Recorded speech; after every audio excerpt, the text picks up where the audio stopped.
ハテナ見聞録では、これまで日本と関わりが深いとされる古代イスラエルの民、現代では主にセム系をルーツとしたスファラリ系ユダヤ人を対象とする日ユ同祖論や多くの共通点をご紹介してきました。今回は日本語から読み解くヘブライ語の共通点について引き続きご紹介したいと思います。日ユ同祖論については否定的な意見も少なからずあり、歴史の真実はまだ明らかになっていません。当チャンネルでは日ユ同祖論を裏付けるものとしてヤップ細胞などをご紹介してきましたが、その他にも日本国内には古代イスラエルの痕跡が多く見られます。例えば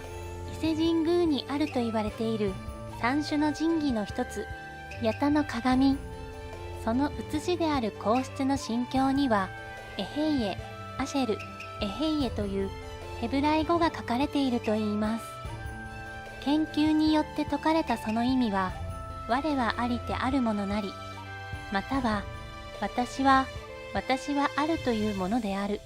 などと訳されていますが、これは旧約聖書で、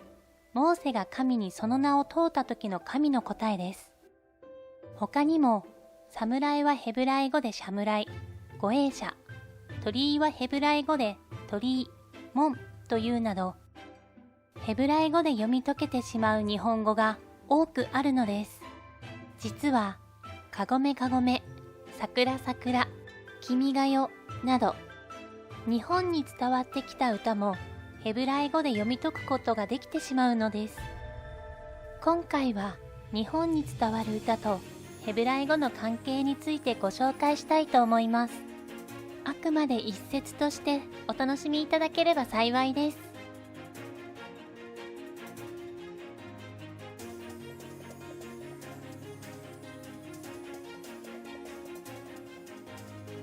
かごめかごめといえば子供の遊びの一つで、その時に歌う歌が有名ですね。鬼が目を隠して中央に座り、その周りを他の子が輪になって歌を歌いながら回る。歌が終わった時に鬼は自分の真後ろに誰がいるのかを当てる。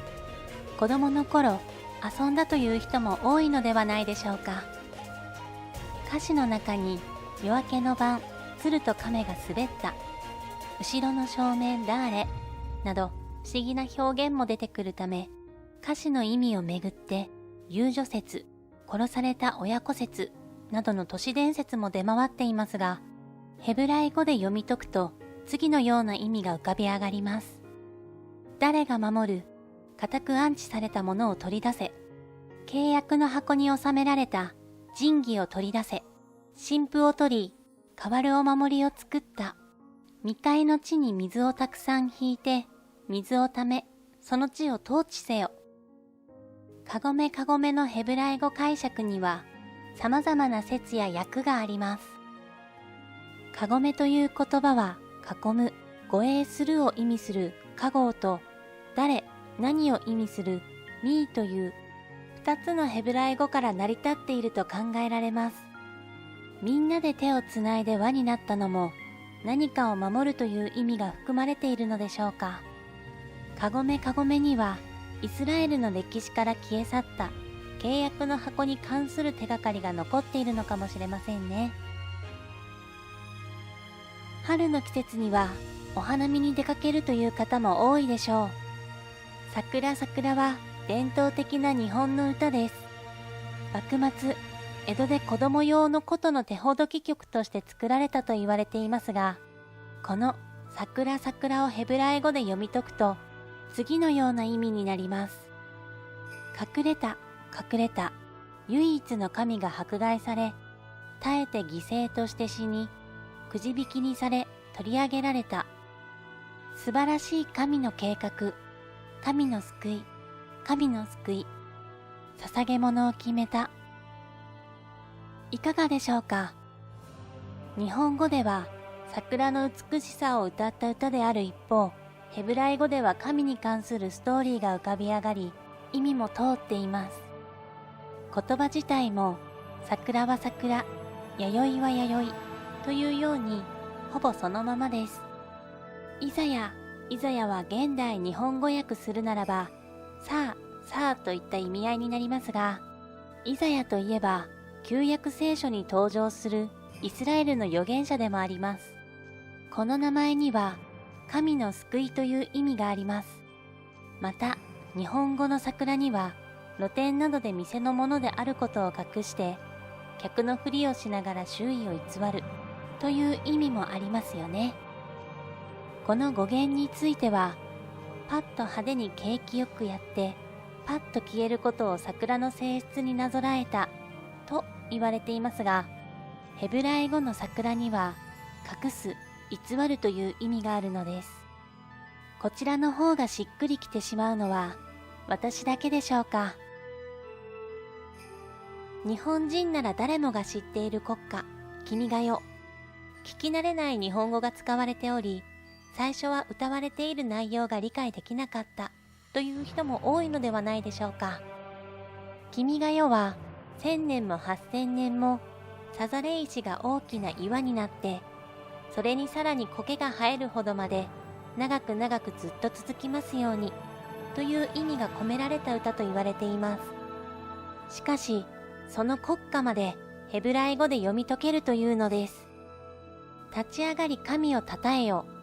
神の先民シオンの民、喜べ残された民よ、救われよ。神の予言は成就した。これを全地に知らしめよ。ここまでの3つの歌詞を見て、この訳は本当なのかと疑ってしまう人もいるでしょう。確かにこんなに言葉や意味がぴったり合うとはにわかには信じがたく、ただのこじつけのようにも見えてしまいますよね。しかしユダヤ人言語学者ヨセフ・アイデルバーグ氏によると、多言語との類似点が少ないとされる日本語には、ヘブライ語と類似した単語が3000語を超えて存在するそうです。